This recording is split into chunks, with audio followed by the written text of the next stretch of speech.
It's our knowledge of contracts. It's really, truly our number one value. So first thing I'm going to do, if you guys will bear with me for a second, I'm throwing up in the chat the documents, if I can read how to do it. I really need new blue glasses. That's what I need. Screenshot. Fine. Okay. You guys are all going to watch me on my computer, but she doesn't know what she's doing. No, they're not seeing anything. Oh, that's a good thing. 2020 exclusive right to sell 26 and definitions. Okay. So here's my recommendation when it comes to taking contracts classes, right? If you sit in a classroom and just stare at me, you're not going to take away anything that's actionable and move it forward, right? My goal is that the next time you're working on a contract, you have somewhere to go back and look at and go, what did she say? How do we do that? Right? And so we've handed out in the room paper copies of the current version of the 2026 exclusive right to sell, along with the definitions of working relationships, which is the bonus part of this class because I'm kind of passionate about definitions. I just put it in the chat. You guys online should be able to, while I'm tap dancing here, be able to print that really quick from your home computers. So notes are super, super important. So, do you have any questions? We're ready to go? All right, ready. Share my screen. If I can get there. All right, so the first document that I want to talk about is somewhere in here, the definitions of working relationships, right? And while this is not a required document for compliance in the market center, I really believe it's a great best practice to review this with your potential clients. I find that so many people do not understand the differences in these. And sometimes when we start to do the, I'm going to double end it, we're not doing it right. Okay. And so I want to make sure we're all on the same page of what this is. Okay. So definition of working relationships is nothing more than disclosure. On our team, we actually do have these signed by our clients to show that we did cover it. Okay. So first level of relationship, think about this as levels of representation. Okay. So the highest level of representation is the agent level. Now we all are agents, right? So I guess that's it, right? No, right? An agent level relationship is the highest level of representation. A real estate professional can only work with one party of the transaction at that level of representation. When you are working as an agent, which you guys have all been taught, you start right out of the chute as a buyer's agent or a seller's agent, right? That carries the highest level of responsibility because you become their fiduciary. You're putting their needs first. You are talking to them about risks and rewards. You're giving them your expert opinion and knowledge. Okay? The second, think of it like, I'm almost doing this as if you guys were all sitting in front of me as a seller. Think of it like the coaches that were watching in all of the playoffs, whether it's hockey or at the basketball right now. Those coaches are like the agents at that level of representation. They are working on behalf of the team. They're helping the team win the game, right?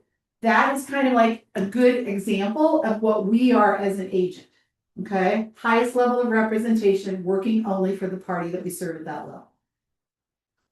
The next level of representation is transaction broker. You can serve a client or both clients in the transaction as a transaction broker. Okay. The difference is a transaction broker is more loyal to the transaction than they are either party. Think of it like the referee. The referee just wants to make sure Minnesota doesn't cheat. Right? They're going to make sure that the game ends on time. They're going to make sure that everybody's playing by the rules. However, they don't have opinions, they don't have advice, they can't be an advocate, one of my favorite words for the client. Okay? The third and lowest level of representation is the customer. Basically, that's an unrepresented party. Think about for sale by owner. Think about the person who walks into your listing at the open house you're hosting and wants you to write the paperwork. They are a customer. Okay? So I see it happen. I want to talk about a couple of different places where this plays out a lot and make sure that we all know how to play. Okay? If you are the listing agent, you've signed a seller agency agreement, which we're going to learn how to do today, right? And with that seller agency agreement, you've agreed to be their agent. You have a relationship with them. You know what their story is. You know what their motivation is. You know just about everything about them, right? In comes somebody at your open house, or they pick up the phone and say, hey, Johnny, I saw your house. I want to see it. You've never met this person. You don't know anything about them. And they say, I want you to write the offer. You have a conversation with them about the different, and this is when I pull this form really fast, right? I want them to understand the differences. Okay?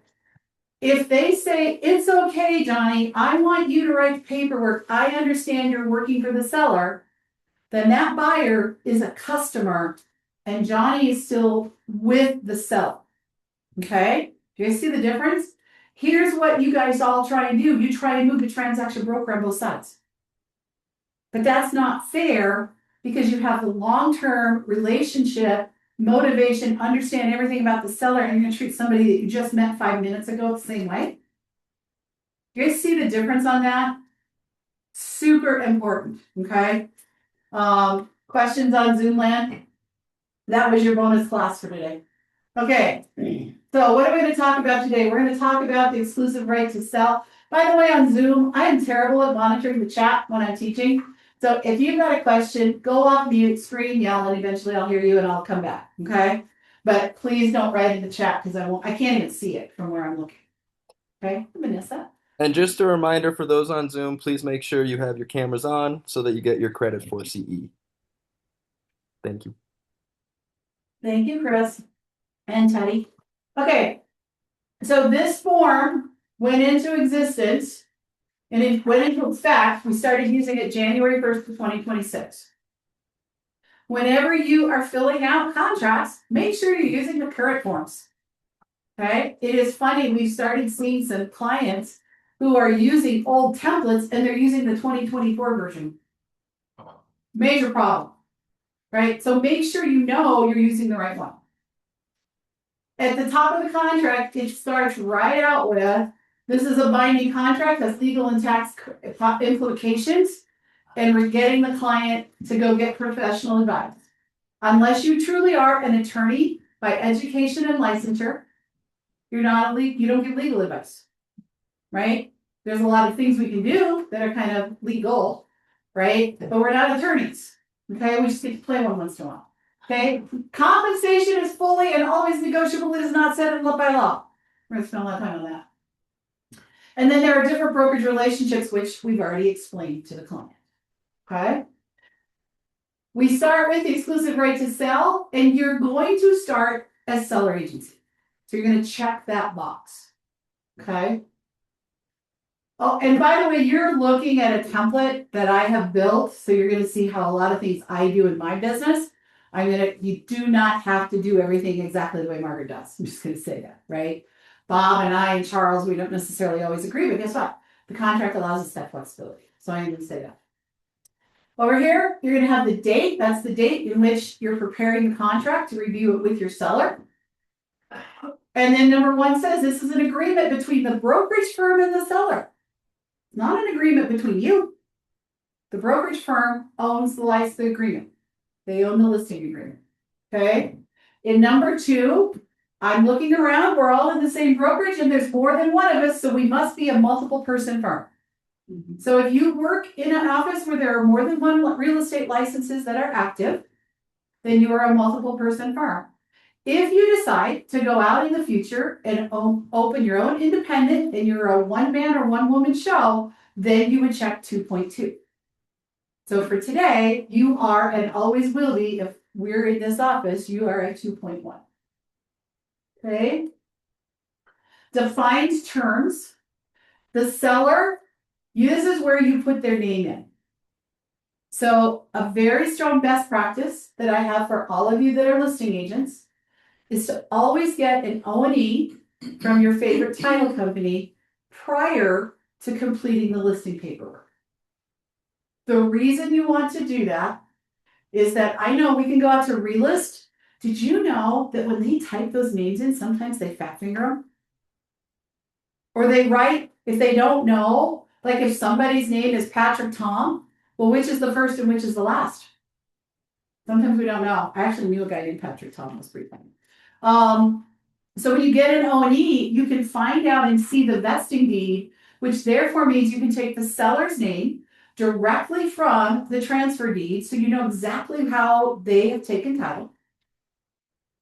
Okay, so that is valuable on a multitude of levels as you're going out to a listing appointment. Okay, brokerage firm, we are Keller Williams Avenues Realty, LLC. Please make sure you're not typing K-Wave, KW, KWABs, right? We are Keller Williams Avenues Realty, LLC. If you're using CTME, highly encouraged, and you sign up and you use the right brokerage firm, it'll automatically always populate for you. Okay. Broker, this is you. And it's how your name is on your license. Okay. The property. Okay. We need to describe the property. So in section 3.4, we're going to state what county it's in. And then we're going to enter the legal description. Use the legal description from the transfer deed in the O&E that you spent $5 for and got prior to filling out the paperwork.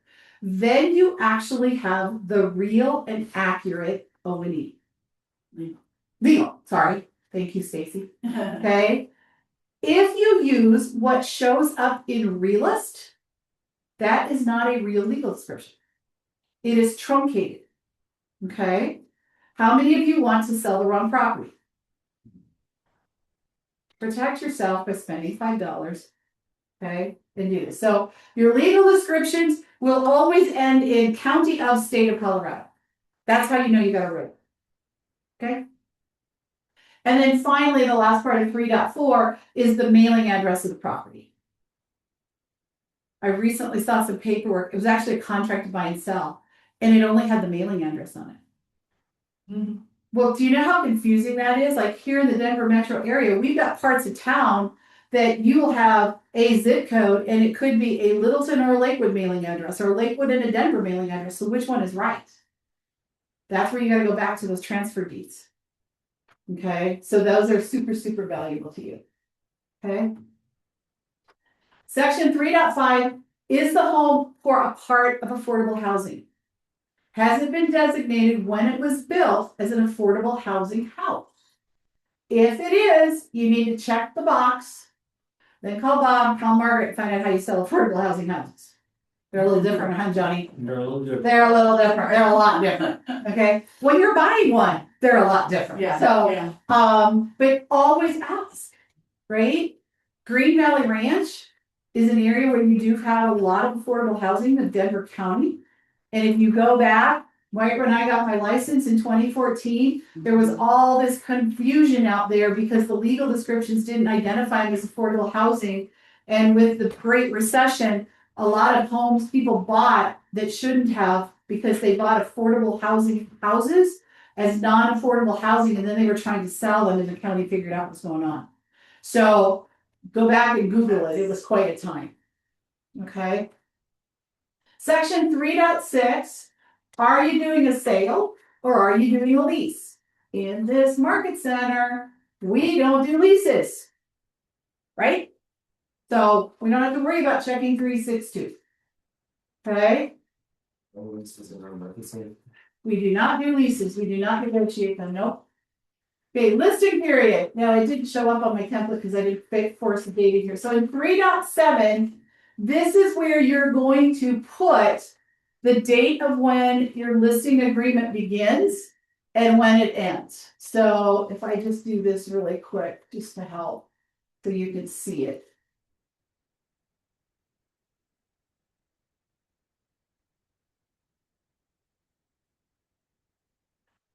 Oh, my computer. All right, so in 3.7, this is what it looks like when you're actually doing the input. So in the first section, this is the date that the agreement is starting. Okay, it's going to typically be the day that you're filling it out with the client, typically, not always. And then down here behind the number 2 is where you're going to put the end date of your listing period. Okay. Best practice, I would make that ending the last day of a month. It's so much easier to manage if you start when you have a really big business and you've got multiple listings. You don't want to have to track, okay, do I have any expiring on the 5th? Oh, do I have any expiring on the 10th? Just make them always the last day of the month. So much easier on you. How long should your listing period be? Well, that's where understanding your market and understanding what's happening in your community is a really good idea. Okay.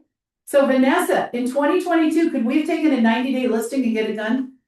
Yeah, all day long, right? Hey, Johnny, in 2009, could you take a 90-day listing and get it done? No. You were probably writing 1-year listings, right? Understand your market conditions. What's the average days on market? How long is it taking to do it? Is it a unique property? We're showing Stacy's showing a very unique property on Monday night. It's been on the market for a very long time. If I was going to list that property, it would be a minimum of a 1-year listing period because it is so unique. Your buyer pool is so small, right? So just be aware of those types of things.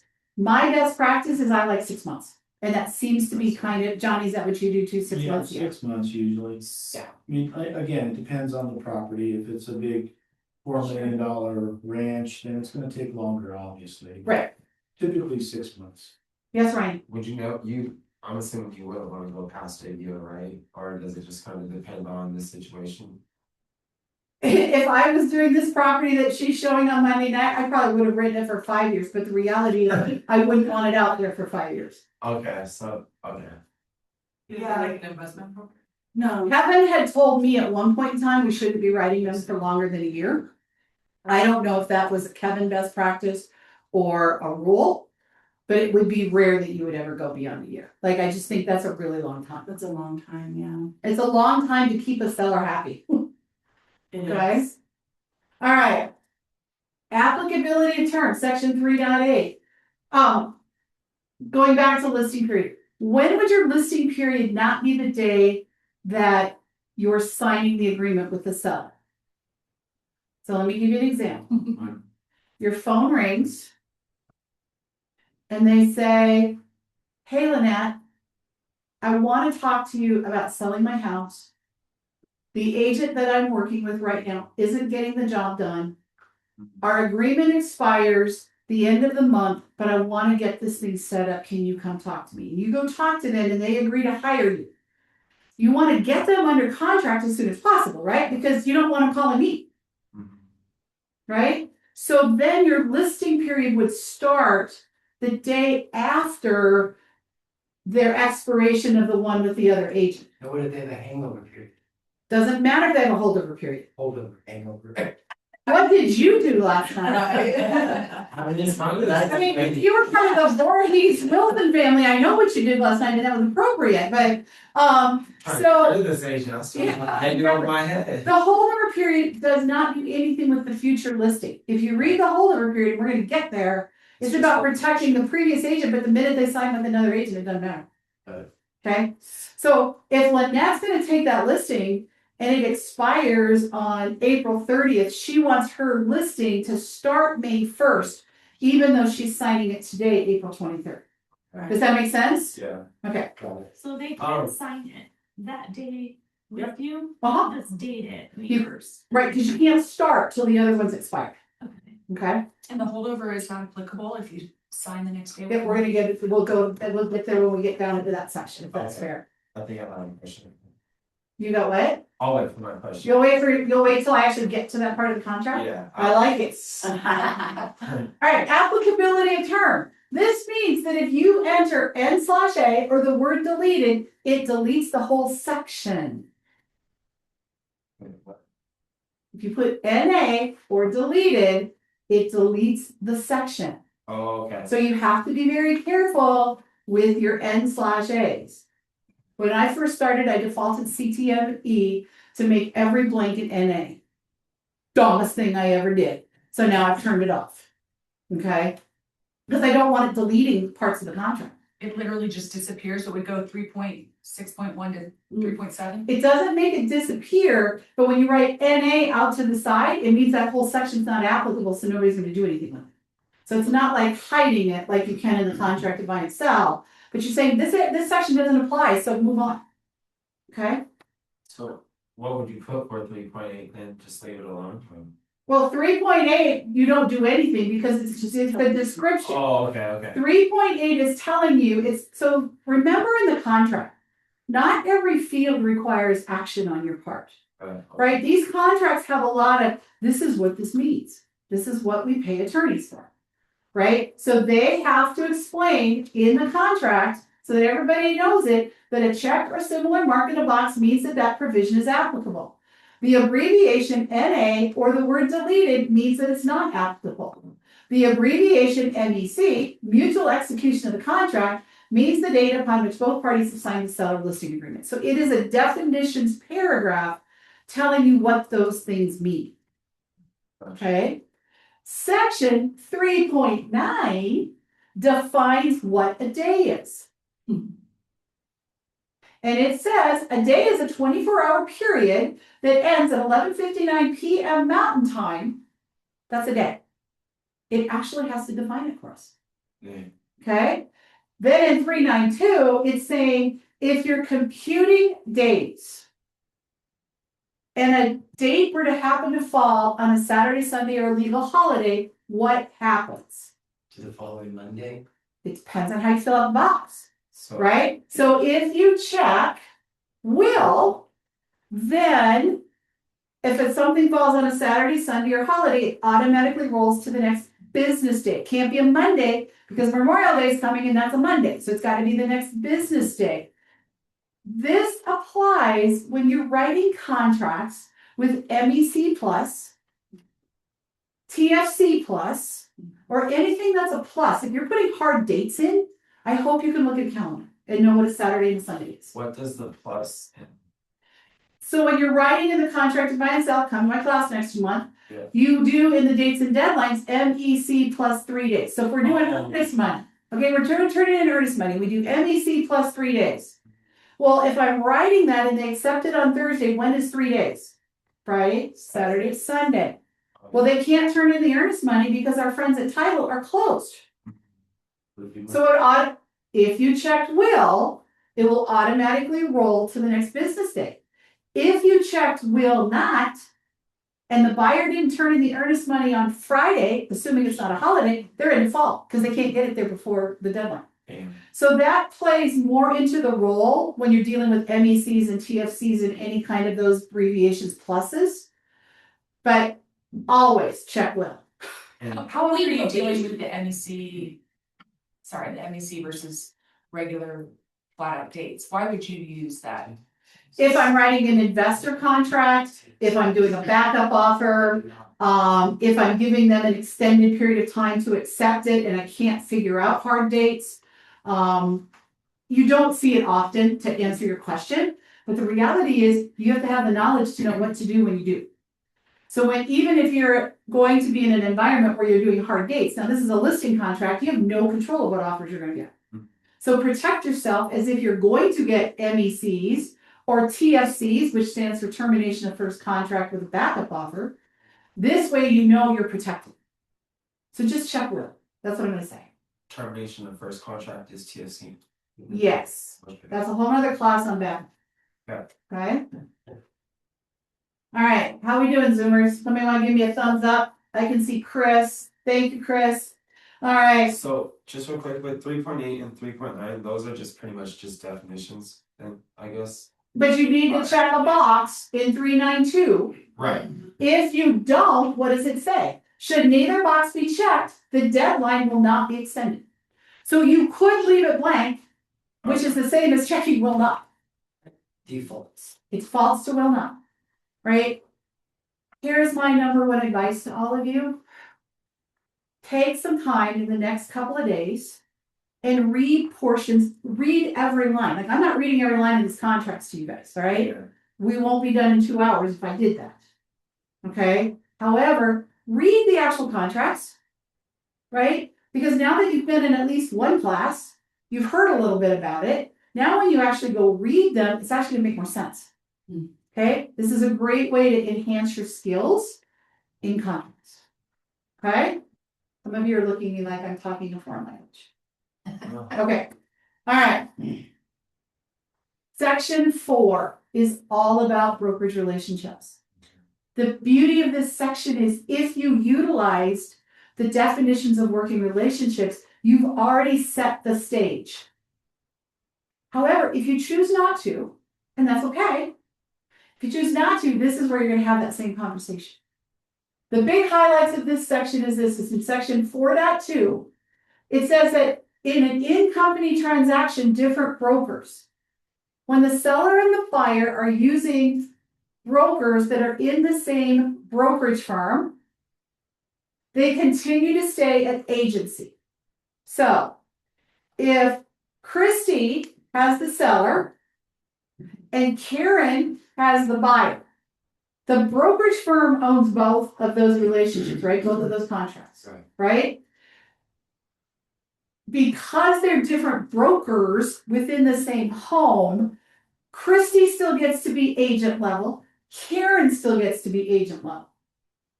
Okay? So don't be afraid to do deals with each other. That's what I'm gonna say. Okay? But sometimes our clients will, wait a minute. You guys are in the same company. Isn't that a conflict of interest? No, because you're two separate individuals. You're not sharing knowledge. Okay?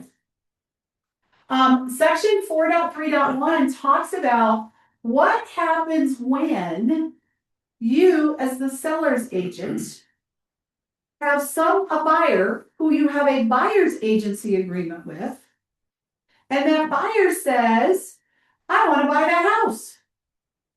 Because remember, you can only have agency relationship with how many parties of the transaction? One. In the event that you have an existing, executed, exclusive right with each party, exclusive right to sell, exclusive right to buy, and your buyer says, I want to buy that house. This states in section 431 that you can move to transaction broker for both parties because you know stuff about both sides. So you just move from the coach to the referee. Okay? But if you don't have that signed, catch that word? Buyer advisor, brokerage disclosure to buyer, you don't have a signed agency agreement. So if I'm the listing agent and one of my past clients says, oh my God, Margaret, I was on Facebook and I saw your listing. I want to talk to you about it. Do I have a signed brokerage agreement with them? No. No. Guess what they just became? Customer. Right? Now, what I'd probably do is refer it to somebody. Right? But you've got to have those signed. So for those of you that are not getting this stuff signed early, if you are active, right? And I know I'm looking at the faces, many of you don't have the kind of business where you're running 5, 6, 7, 10 customers at a time, but someday you will, or you might. You got to get the habits in place today so that you can properly serve your clients in the future. Fair enough? Fair enough. Okay. 4312, if you check this box, you are representing the seller as a seller's agent only. Now, there's no wrong answer here as to do you always check seller agency only or do you not check seller agency only? It depends on how you want to run your business. My belief is I'm not checking it because I want to keep my door open that if one of my buyers wants to buy one of my listings, I have the ability to make the move. Okay? Right? There are other brokers out here that they just do agency for everybody. And if one of their existing clients wants to do something, they refer it. And that's okay too. Okay, but when would you want to always be sure that you do seller agency only? Daily transaction. If you are selling your own property. Yeah. Yeah. If you are selling your own property, you are seller agency only. I was looking at a deal yesterday for another office, and this gal was selling her own house and she insisted she could be transaction broker. Okay, seller agency only. If it's a tight family relationship. Okay, if it's your third cousin 8 times removed, I don't think that's a problem. Right? Guess what? What if it's your best friend since you were in kindergarten? Seller agency only. Seller agency only. So the question you need to ask yourself is that if I had to move to a neutral position, can I be neutral? Can I be Switzerland? And if the answer is no, Seller. then you have to check seller agency. So my uncle was like my dad. There was no way when I sold his house, I could could go to neutral. No matter what happened, there was no way. However, my cousin, no problem, right? So it's not just about the blood relationship, but it's about the level of the relationship you have with the person. You had one just the other day where you said, this is like my sister. Then you're agency only. Okay? All right, questions on that because it is so important. Would you just leave that box unchecked then if you wanted to leave that door open? Okay, I very rarely check. okay. And it wouldn't do anything, right? Like, Hmm? it wouldn't like do anything or like mess up the contract if you No. don't check it. Okay. No, remember if it's going to mess up the contract, they're not going to give you an option to check a box or not. Okay. Right? Every time you make a move on a contract, whether you're checking a box or filling in something, it means you have the option. And that's why it's so important to understand what these sections mean. So you know, if I do this, so what? What does that mean? If I check seller agency box, then I can never move to transaction broker. Is that where my brain goes? And if I say, no, I can do that, then I leave it unchecked. Okay? Good questions. I love it, you guys. All right, section 432 explains what a transaction broker is. We've already talked about that. Section 5, I'm not going to read these to you because you all have at least made it through 8th grade, so you can read. And brokerage duties are the duties that the real estate commission expects you to perform every time, regardless of what your relationship is. Okay? It's talking about disclosing adverse material facts. It's talking about performing the terms of your agreements. It's about keeping track of the money. It's about keeping the client informed. That is what 9.1 or 5.1 does. 5.2 says you cannot disclose, and I think this is so important because agents get loose lips. Broker must not disclose the following without the informed consent. If I could change this word, they would say informed written consent of the seller. I cannot tell prospective buyers the seller is willing to take less money. I cannot tell a prospective buyer why the seller is selling their house. I can't say if the sellers agree to do other kind of financing other than what's offered. So understand that, right? So Johnny, you've sold a few houses in your day. How many times have you heard the words, so why are they moving? Yes. Every time, right? All the time. They ask Yeah, questions. house there. But guess what? You can't say. But you all do. What do you say? You know what I say? Life. Yes. Right? It's life, right? Because now if they're getting a divorce, Covers it all. well, it does. And it's also, I'm not going to say I can't tell you because that feels shady. Yeah. But the reality is people move because of life changes. Those life changes can be good news. They're getting married, they're having a baby, they got a great new job and they're having to move. Or it could be sad things. It could be they're going through a messy divorce or there's been a death in the family, right?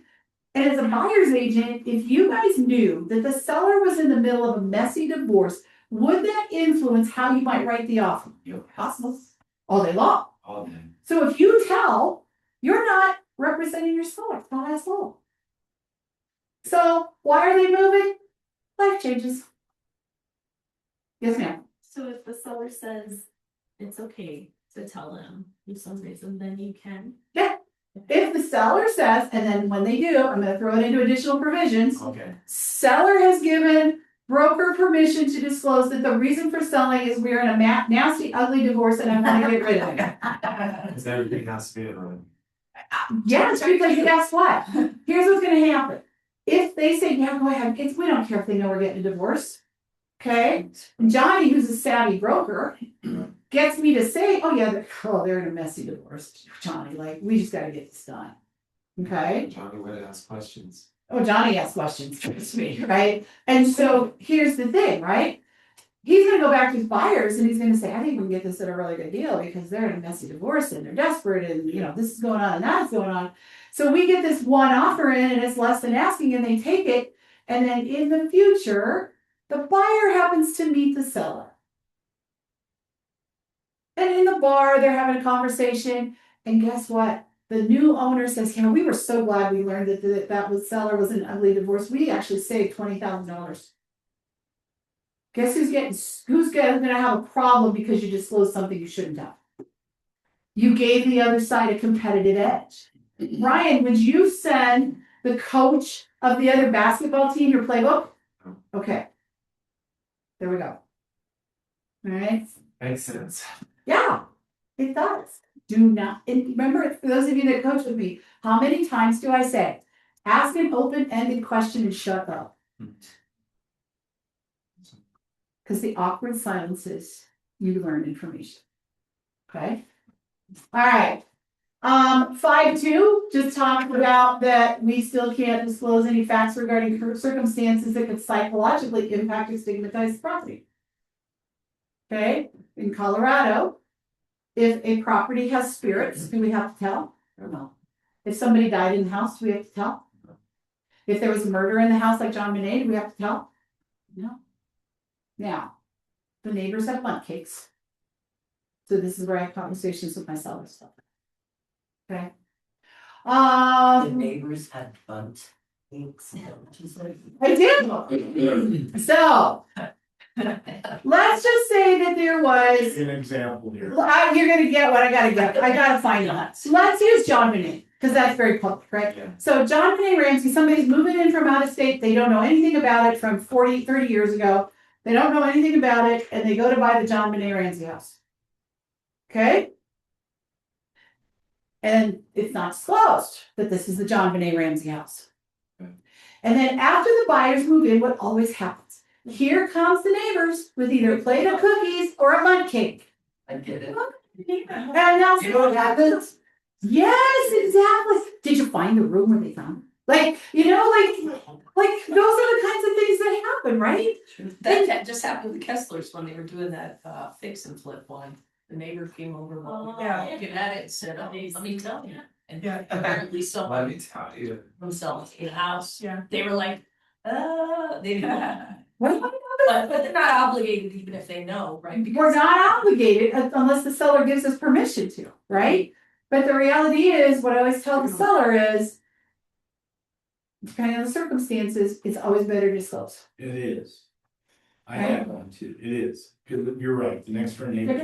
Yeah. Yeah, they're gonna find out, so you might as well just say, look, the lady passed away Right. in the house. I mean, it's just.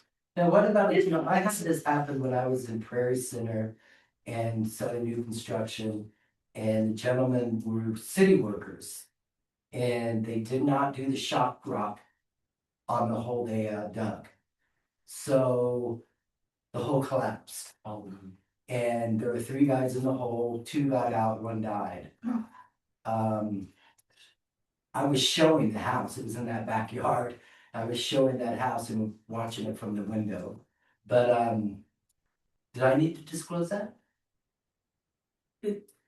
I think it falls into stigmatized property. It falls into that same category. Legally, they asked you directly, did something happen here? No one died in the home, they died in the yard. But Same thing, All basically. the property. I think it's all the same. Yeah, Yeah. it's the same. okay, I just curious about that. That it was an incident that happened, right? Disclose. Damien always said. I'd encourage my sellers to let me disclose something like that. Just because it doesn't have to wait till after the house is sold.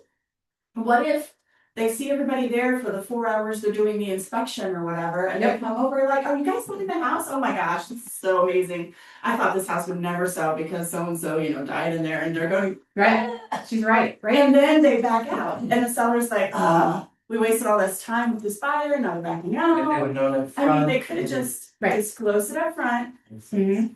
Well, and honestly, I know that when I've been out showing homes in like townhomes and condo communities and I see the neighbors, don't you stop and talk to them? Mhm. How long you lived here? What do you think is the community, right? Yep. So it can be found out at any point in time. So just be aware, which can't be, okay? Section 5.4 says that the broker is not obligated to seek additional offers once an acceptance has been done on a contract by itself. Once they're in a contract with the buyer, you're done.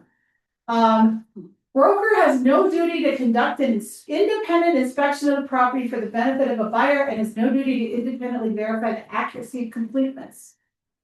Okay, so do not become Sherlock Holmes. If you know, you have to disclose. If you don't know, You have to disclose. you can't disclose what you don't know. Okay? Would that make you like, I guess, not a bad agent, but just like, cause they're always saying that you're supposed to know everything on the house and the market and whatnot, so I guess if you. I'm supposed to know what my seller tells me, Okay, right? I'm supposed to be familiar with the community, right? But I don't necessarily have to know all of the nitty gritty details of what room John Benet was in, okay, okay? yeah. Alright. Section 5.7, seller does or does not consent to brokerage disclosure to prospective buyers and cooperating brokers, the existence of offers on the property and whether the offers were obtained by a broker within the firm, or another broker. So, Mr. Seller, in the event that the marketing works great and we have multiple offers, and I get buyer's agents calling and telling me, do you want me to tell them if we have another offer or not? I cannot imagine a world where a seller would say no. Right? Because you want that auction effect, right? If you call and you say, hey, how are things going? Do you have any offers? You say no. Well, that buyer broker and that buyer are going to work differently than if you say, well, yeah, as a matter of fact, I got 4 offers in here. So that's what that section in 5.7 means, and right? They are consenting for you to disclose the existence of other offers. Hey, Margaret, we hopped over 5.6. Does this just mean? That just says that the seller is not liable for what I do. If they haven't approved They it, haven't told me to do it. right? So if I forget to do something, the seller is not responsible. Okay. Okay. Additional duties of the seller's agent. Remember, you check the agency box there at the top. Promoting the interests of the seller with the utmost good faith, loyalty, and fidelity. That's that fiduciary thing. Okay. Seeking a price and terms that are set forth in this listing contract. And counseling the seller as to material benefits and risks of the transaction as you know them. Right? For those of you that have negotiated, like think about the inspection process, right? Isn't there a risk, depending on how they respond to an inspection objection, what might happen? You understanding what those risks are is absolutely how you're counseling. You get to do that as an agent, as a transaction broker, you don't. Okay? All right, compensation. Okay, I'm gonna hide that for a second. Compensation is fully negotiable. I'm screaming it from the rooftop. Compensation is fully negotiable. You negotiate your listing compensation separately from whatever the seller may choose to offer a buyer. Okay? So you negotiate your fees separate from what the seller may choose to offer. Now, what you're going to see is my template that I use in my business, and these are placeholder numbers. Is that fair? Because I don't want you to walk out of this room, well, Margaret said this is what we always charge. No, I am not, and this is being recorded. This is only an example. Okay? All right. So, when we look at section 711, the number that goes here, in this case, I wrote 6 owls. Okay? The 6 is the total of what I'm charging and what the seller has agreed to proactively offer a buyer's agent. Okay? Then in 7,111, that 2.8 apples represents the amount that the seller has determined they want to proactively offer a buyer's agent. Boy, am I choosing my words so carefully. No, you're right on. I know, but I have to be really that way, right? So I put these in here mainly so that I remember to fill in the blanks. Okay? So I've negotiated with the seller and he's going to pay me a fee of X. I don't care what it is. All right? And we talk about, do we offer a buyer or broker up front, or do we wait and see what comes in the contract and what the buyer expects? And if he says, I just want to wait and see, I don't want to offer anything up front, then 7,111 would be 0. And 7,111 would probably become a smaller number. 7,111 would be 0. 7,111 would be 0, because you're not offering anything to a buyer broker. At this point. And 7,111 would go down, right? Because 7,111 is how much you're paying the buyer broker. Okay?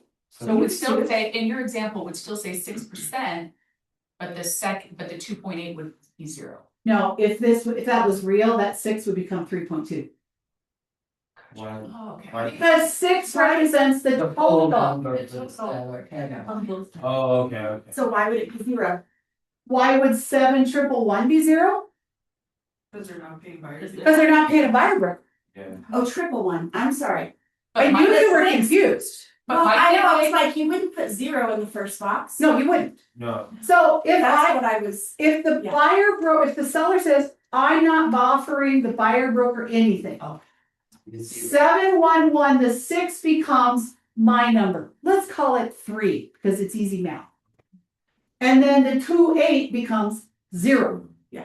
So then I'm getting paid 3% to list the house, and they're negotiating the buyer broker when they get an actual offer. Okay. So it is a negotiation, they could still change their mind and then decide to offer them 2.5, 2.8. Well, they're not offering, now the buyer has requested through the contract to buy and sell Okay. that the seller pay a certain amount based on what the agreement is with their buyer The agent. seller's just not saying anything that's getting. Seller is not being proactive and using it as a marketing tool. That's what it all comes So down in to. that case right there, the seller agent is getting 3.2, right? No, yes, Yeah. yes. Listing agent's getting 3.2, buyer's agent's getting 2.8. And they're In that example, yeah. And what I have is the example on the screen, yes. Vanessa. And if they said up front, it would be 3.2. Yes. On a property where the listing agent charged 6% to the listing agent. I started seeing buyer's agent 29.1 and the CBS is starting to come in at 3.2 and 3.5. I was shocked, it was like 6%. Just for her. Right, it's all negotiating, right? Okay, Did it sell? Did they buy? Yeah. so 7,111 is the proactive Something that's amount the advertised, right? seller. That- I'm sorry, what's going on, Zoom?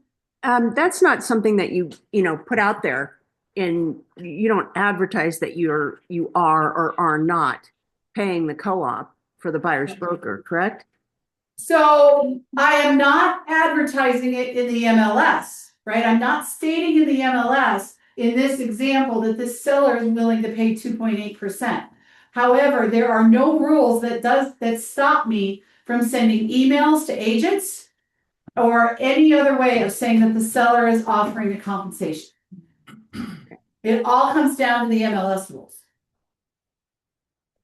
So Margaret, I have another question. So let's say that we left those numbers as they are, and then we received a offer from a buyer that was offering 2.5, or as a compensation, they were stating 2.5 for the buyer's agent. Does the seller still need to pay 2.8? No, Okay. everything's negotiable. The contract to buy and sell will trump the end buyer broker compensation. This is just stating that they offer it up front. Okay, thank you. Okay.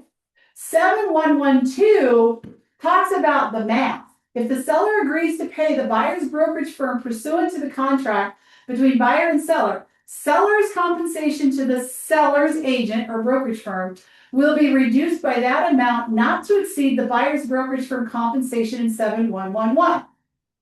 Okay? So as the listing agent, I'm always going to get 6 minus 2.8 in this example. Okay? But let's pretend that the seller says, I don't want to offer anything up front. So 7111 goes to 0. And then I change the 6 for easy math today, 3. Okay? We get in the contract to buy and sell, and it's saying that they want 2.5. Does my 3 get reduced by the 2.5? No. No, because it's the difference between 711 and 7111.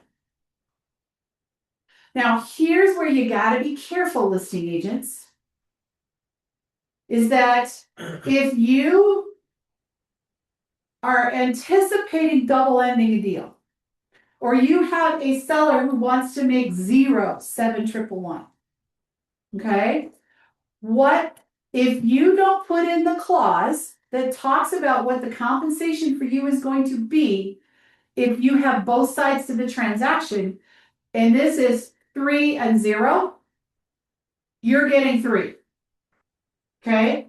If there's a clause that Damien has written for us that you can write in the additional provisions that in the event you bring the buyer also, the compensation might go up to say 4.5. Okay? And you said that would go into additional provisions? Yes. Okay. If it's written the way this one is, 6 and 2.8, and the seller says, well, yeah, but if you get the buyer, will you give me a discount? And you go, yeah, I'll knock the percent off. Then you write the additional provision that Damien has written for us, that in the event you have both, your compensation will be reduced to 5%. We just had one, we didn't have to do it, so we got the whole thing. Okay? So, you guys, I'm doing this because I care about your money, right?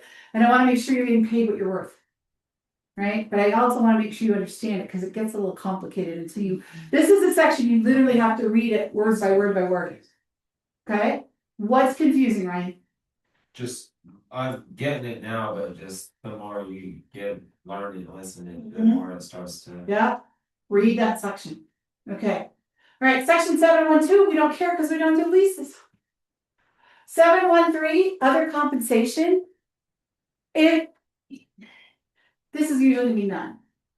However, as a listing agent, because we're doing listing contracts, if the seller says, hey, Karen, if you get this house sold and closed by June 15th, I'll give you an extra $3,500. Mhm. Goes right there. Okay. When do you earn your commission? You earn the commission technically at the time it goes under contract. You get paid at closing date. Okay. So compensation is earned on any sale of the property within the listing period by the seller, by broker, or any other person. I think that's an important word. Did you catch that? Any other person? Mm-hmm. Let's say we haven't had picked on yet. It's Lynette's turn again. So Lynette's the listing agent. Okay, and I'm her seller. And I'm not very ethical.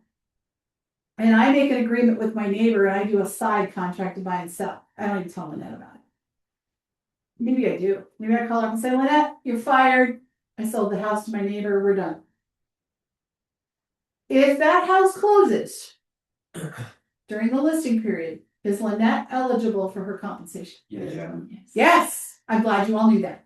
Mhm. Okay. Now, the choice is now do I have to go after it? Contract says you can. Okay. Okay, holdover period, 723. Lots of questions around this. Any sale of the property within 90 calendar days after the listing period expires is the holdover period. Who does it apply to? To anyone with whom the broker negotiated and whose name was submitted in writing to the seller by broker during the listing period. That's known as a submitted prospect. However, seller will or will not owe the compensation to brokerage firm under the 723 compensation if a compensation is earned by another licensed brokerage firm at acting pursuant to an exclusive agreement entered into during the holdover period, and a sale to a submitted prospect is consummated. If no box is checked in this section, the seller does not owe the compensation of the brokerage firm. So, what this says is if they sell it to somebody else, and you check will, within whatever period, they do, as long as you actually had some form of beginning negotiations and you actually gave them the submitted prospect list. If you don't give them the submitted prospect list, too bad. You got nothing. So in the event you get fired or a deal expires, you want to make sure that you give the seller a list of anyone that you negotiated with. Negotiated in like a formal negotiation, or just had conversations with, or anybody that might have shown the property, or. So that's a world of gray. Right. I personally am giving them a list of every broker that showed it. Okay. The likelihood of any of this happening, you guys, is so slim. I don't want you getting spun up about it, right? I don't want you to freak out and be very overly concerned about it, but you need to at least understand. Yeah. Because, well, you might not remember, Bob will remember. There was one year, I took legal action against two people. I remember. It was hell. I'll never do it again. But that's why you got to understand this. Got it. Okay? Okay. Just real quick, earlier we were saying like, they couldn't, the newer agent couldn't, set the date until after the old one expires, like if it was like May 31st, they couldn't do it for June 1st. Right. If they do the holdover period, let's just say for 30 days, and they sell it within that 30 days, the only way that agent that got fired would get commission is if they gave them the seller sheet, and it's one of those. Yes. Okay. Absolutely. Absolutely. So when it's applicable and payable, okay, it's applicable, I already did this, right? It's due and payable at the time of closing. Okay. Limitation on third-party compensation.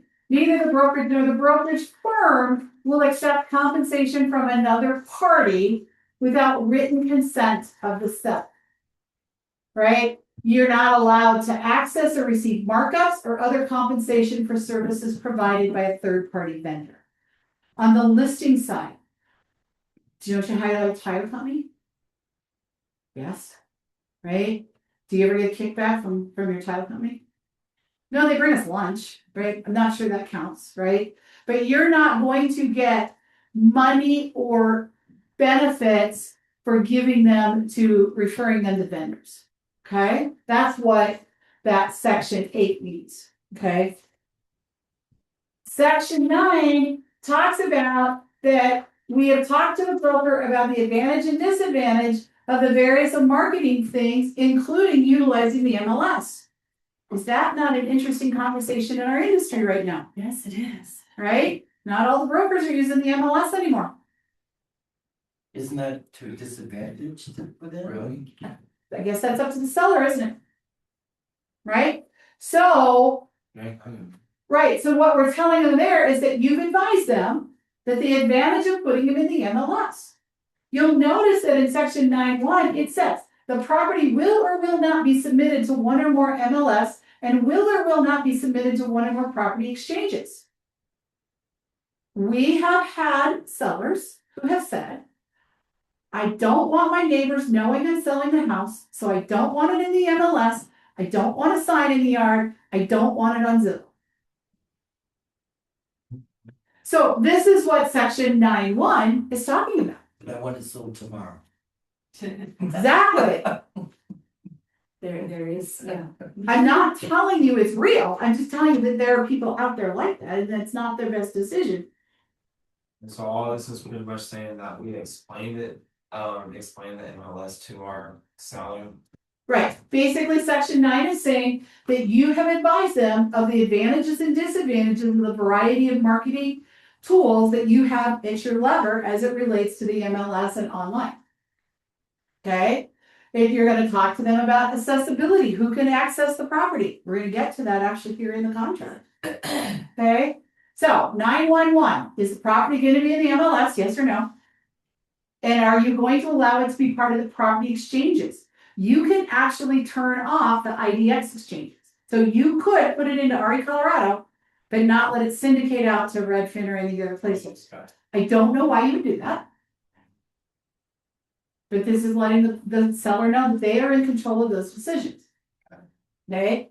Section 912, seller authorizes the use of electronic and all other marketing methods except.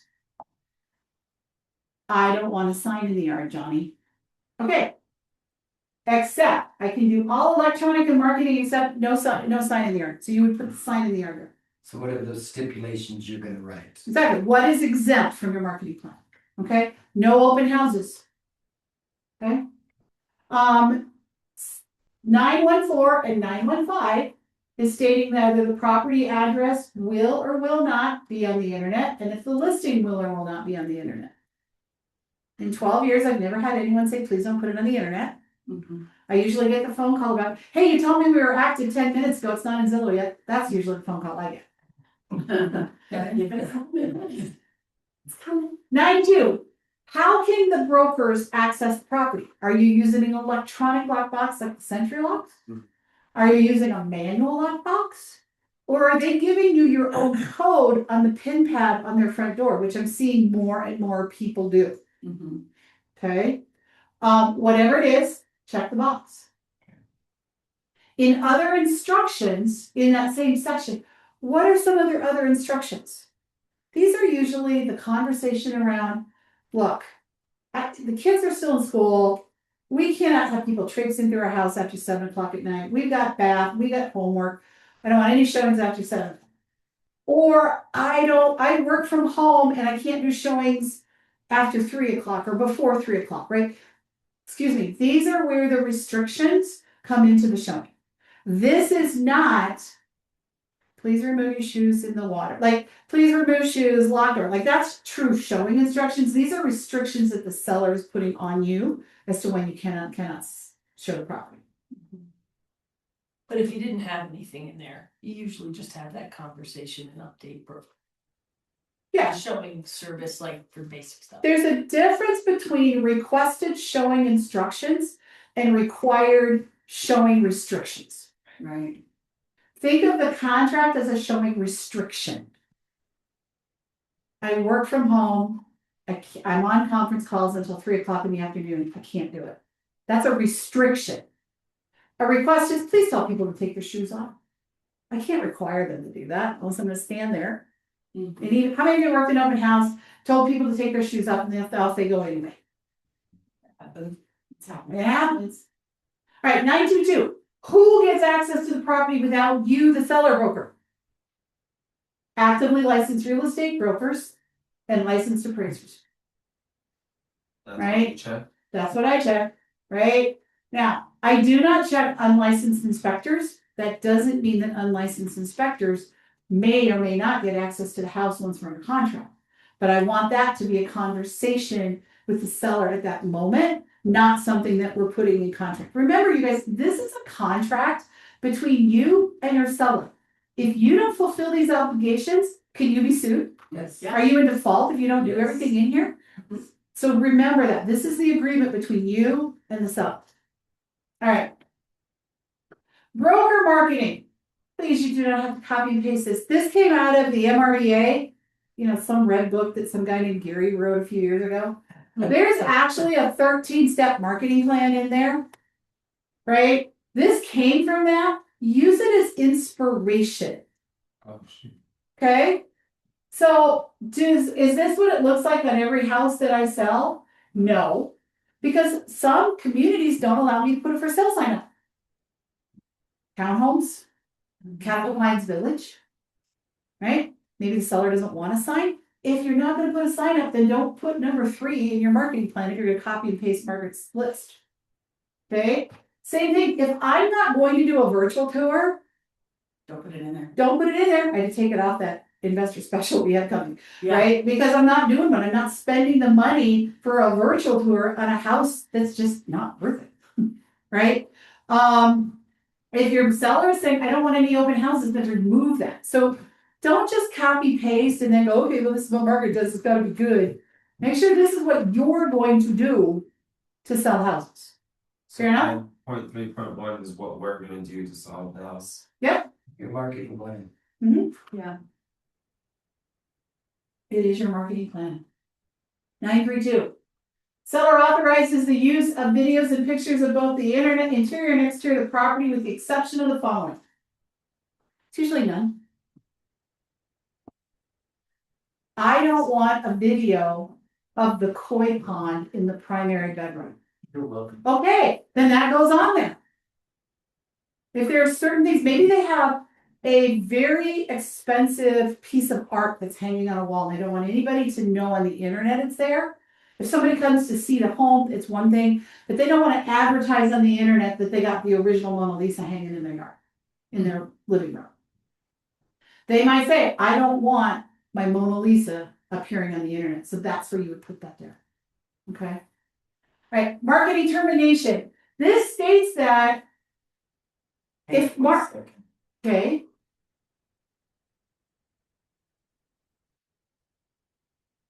Go ahead. Okay, cool. I was like, I'm waiting for the question, Greg. All right. Just had to wait something. Marketing termination. In the event that you're no longer marketing the property, you and the seller decided to part ways, the listing expired, whatever. This states that while the seller might say to you, Vanessa, I want all my pictures off the internet, and some listing agents will take them down anyway because who owns the listing photos? We do. Vanessa, take all those pictures off of the internet. We're not doing business with you anymore. I don't want you advertising it in any way. What section 9.4 says that you might be able to remove them from the MLS. You can't control what happens with the syndications. So you can fulfill your best effort to fulfill their request to remove all of the photos. I believe Andrea will keep me honest. I think you still have to keep one photo on the MLS, but you can remove them all, but that doesn't mean Zillow's going to. Right. That's going to mean homes.com is going to. We had one the other day we were trying to do some homework on, and we couldn't find the pictures, and then we found a random one in Redfin that still had all of the original listing pictures up. So we could go back and see what it looked like, even though everywhere else had them taken down. So this is protecting you, the broker, from the seller who says, you didn't take my pictures.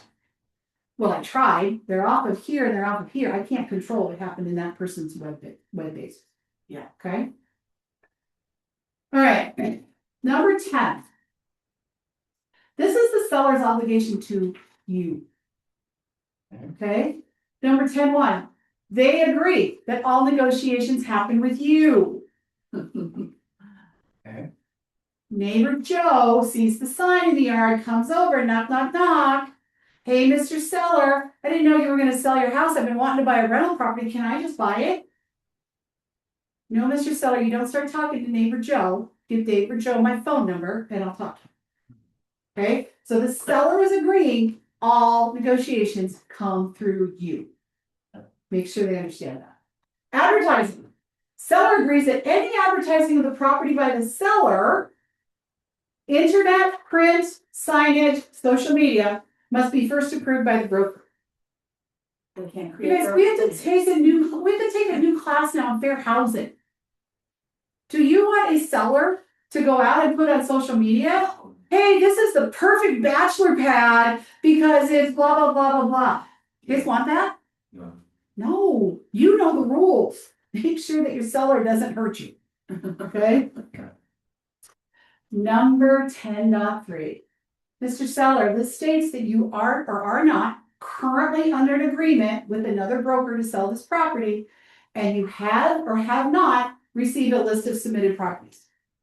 This is where, when you're going to do that delay, Lynette's going to say, yeah, I'll take your listing on April 23rd, 24th, whatever, April 24th, but we're not going to start marketing until May 1st.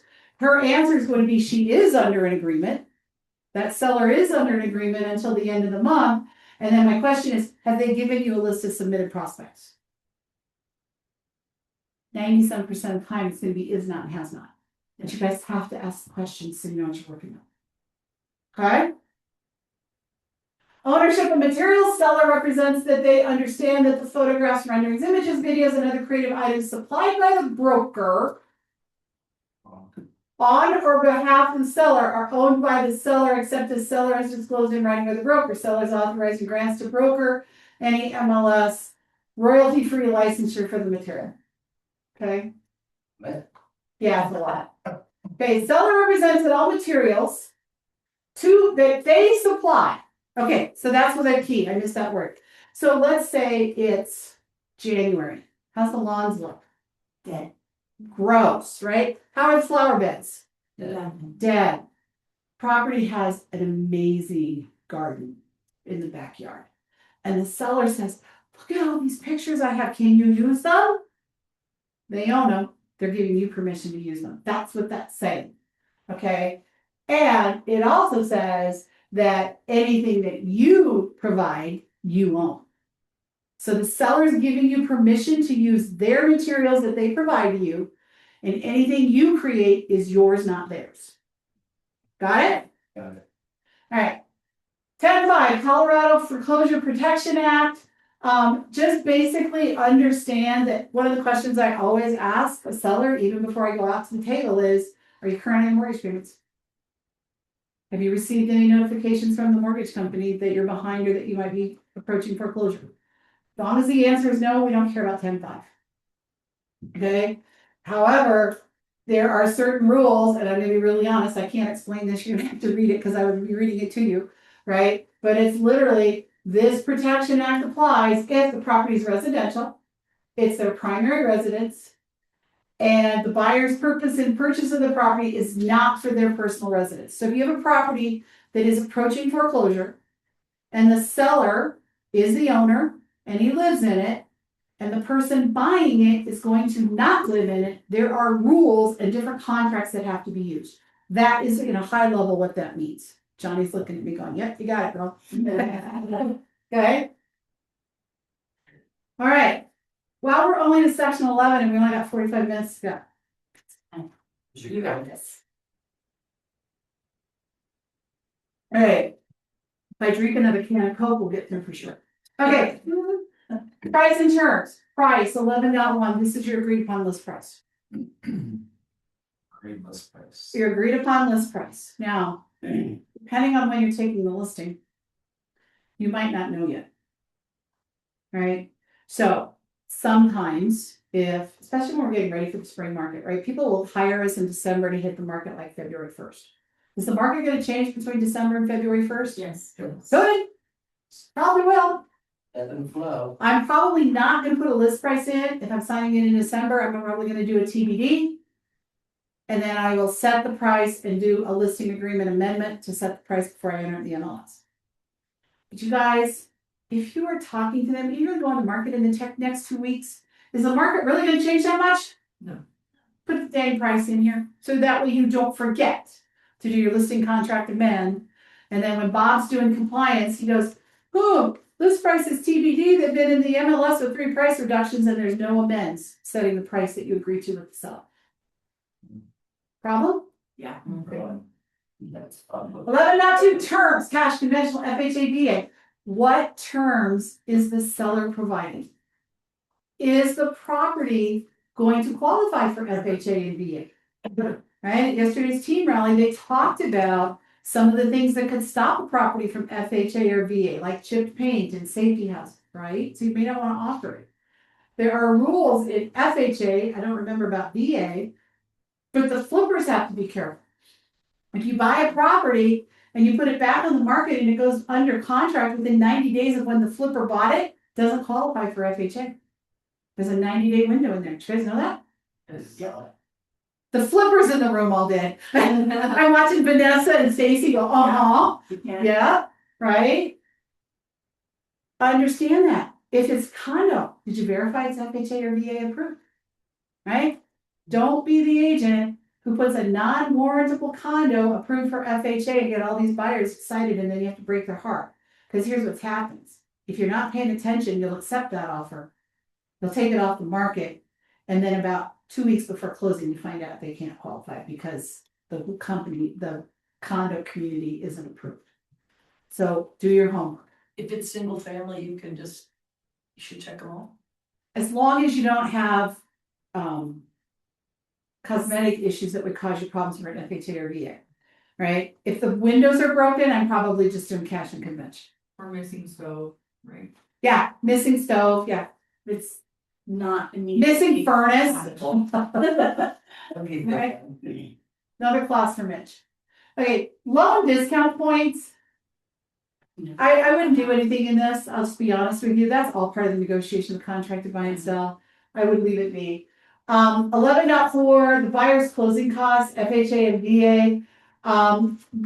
Under both of those loan types, there are certain types of closing costs that the buyer can't pay. I would just write in there as negotiated.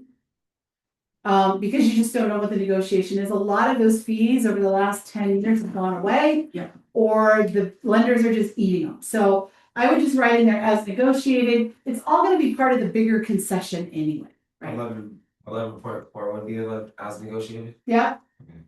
And then the second one would be, I like the words that you write the words any disallowables or any applicable disallowables, okay?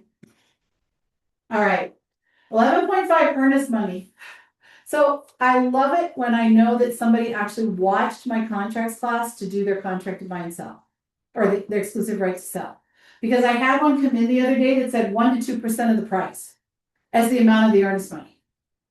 So that is a note to me that the earnest money, a dollar amount that you're going to write specific, is somewhere between 1 and 2% of the purchase price or the list price.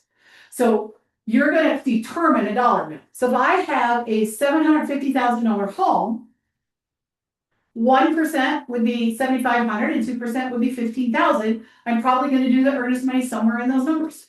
So that should be a fixed number, not what you see written on the contract Right now, yeah. right? This is a cheat sheet.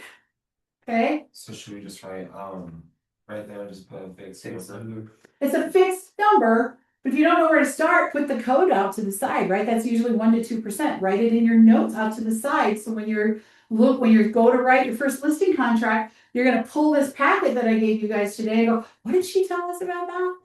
Or go watch the video. Okay? How are you going to get the earnest money?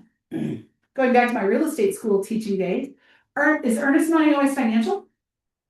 No. No. I heard the real estate school instructor in the back. No, earnest money could be a hug. Oh, my bad. Yeah. Probably not real. So I'm not taking a hug for earnest money, right? Especially from a stranger, Yeah. yeah, right?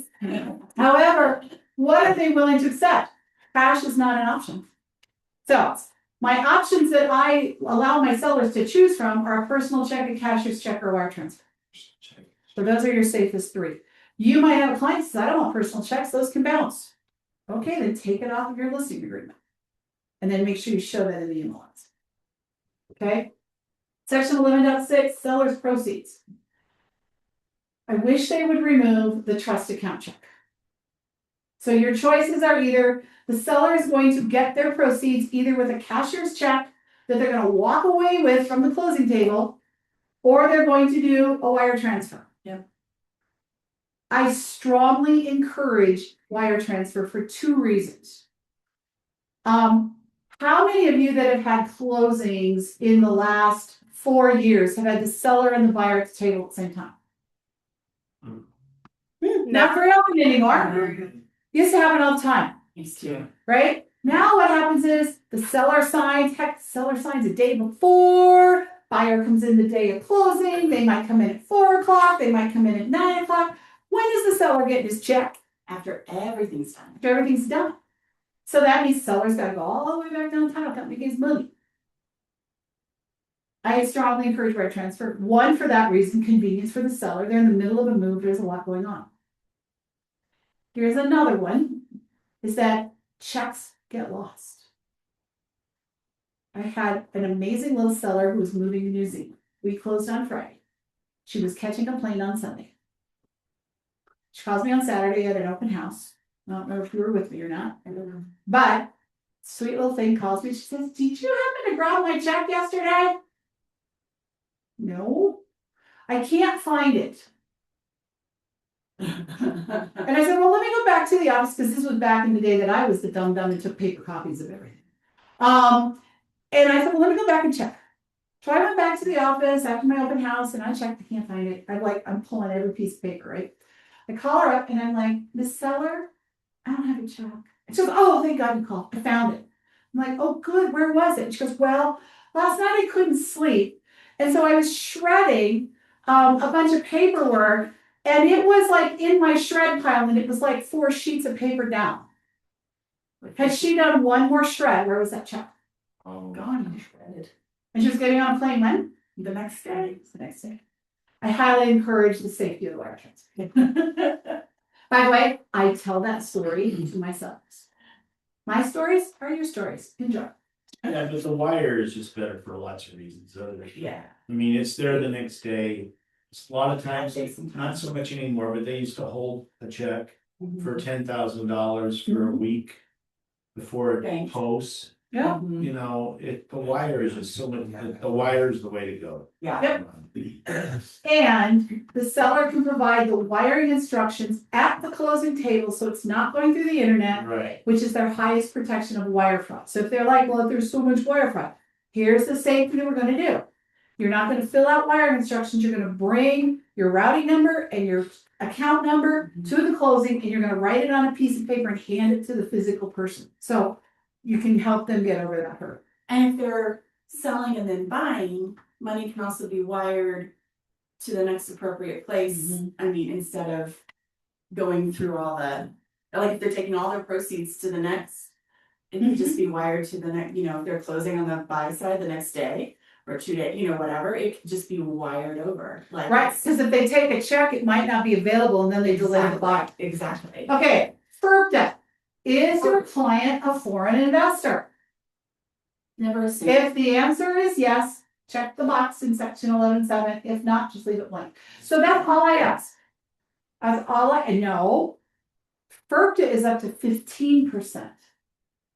Colorado withholding is 2%. Okay. So if you have a client who is a foreign investor, we need to disclose it, and there's some other things the title company will help you with as it relates to that. Section 11.8, if the seller is not exempt, the Colorado Department of Revenue may require a portion of the seller's proceeds to be withheld for taxes. So if it's not their personal residence, or they're moving out of state, especially if they're moving out of state, Colorado's going to want their 2%. Title company will help you with all of the forms that you're needed, but you need to let your sellers know about this stuff. You said if it's not their personal residence. Yeah, then they could be subject to withholding. Or even if it is your personal residence and you're moving out of state, it could be subject to withholding. That's my seller. The one I just sent you. So, I mean, this doesn't say what you do if that's the case. Right, that's where you work with the title company, and the title company, there's a form that you fill out at closing that says, have you lived in the home the last 2 or 5 years? Yes, then they're exempt. Oh, okay. So, but the moving out of state is a trigger that makes people ask the questions, is there more to the story, or do we need to do the withhold? Okay. It doesn't default that they have to, it's just additional things we need to find out, and let your title companies drive that for you. Okay? All right, deposits. The brokerage firm is authorized to accept earnest money deposits received by the broker. Just title company, we don't take them here. Okay? Inclusions and exclusions. Oh, my favorite part. Okay. 13.1.1. This talks about in writing all of the things that are attached in an inclusion. And about middle of that first paragraph at the very end, it says, including blank remote controls. Mr. Seller, how many car remotes do you have? Garage door openers do you have? And put the hard number there. Don't use the word any. So Mr. Seller, how many garage remotes do you have? I have 1. Okay, then you put 1 in there. Do you have 3? Put 3 in there. How many do they own? Then, if they own any of the following, a solar panel, a water softener, or a security system, you would check the appropriate box. If they don't own any of them, it's none. So you'll notice I checked none and solar panels, which forces me to ask the question about solar panels. Solar panels are tricky because solar panels can be owned outright, in that case, they go in 1311. If they're a loan payment, they're owned because it's a loan, 1311. If they're a lease, they go down further in the document. And if it's a power purchase agreement, it's down farther in the agreement. So you guys, when you have clients who have solar panels, you really have to dive in because I can't tell you it's always. Even in Candelas, which is where I live, they're not all the same. Most of them are, but there's always that one. So if you get in solar panels, ask lots of questions, okay? 1312, it also talks about inclusions that aren't attached, like storm windows and awnings and blinds and those types of things. In 1313, these are the items that are coming along with the house. This is usually your appliance package. Get specific. Many people have more than one refrigerator. I'm seeing more and more houses, they got 3 or 4. They got one in the kitchen, they got one in the garage, they got one downstairs in the wet bar, they got a beverage refrigerator. What's coming with the house? If they do have multiple refrigerators, identify them. Refrigerator kitchen, refrigerator laundry room, refrigerator garage. Like, be specific. Okay? Make sure you understand. Margaret's biggest pet peeve is when it comes to these devices in our kitchens that we cook with. Okay? So, sometimes you can have a big box, and the box has usually 4 burners, electric or gas on the top that you can boil water, right? And then you can open a door. Johnny's never been in one of my classes like this. He's gonna realize I don't cook. And then there's a door that you can bake a cake in. You guys all know what I'm talking about? So you can boil water on the top and you can bake a cake underneath it. That is a stove oven range. It's a single item. True? True. Okay. However, I could go to Stacy's house, and in the island, I have 6 burners. Okay.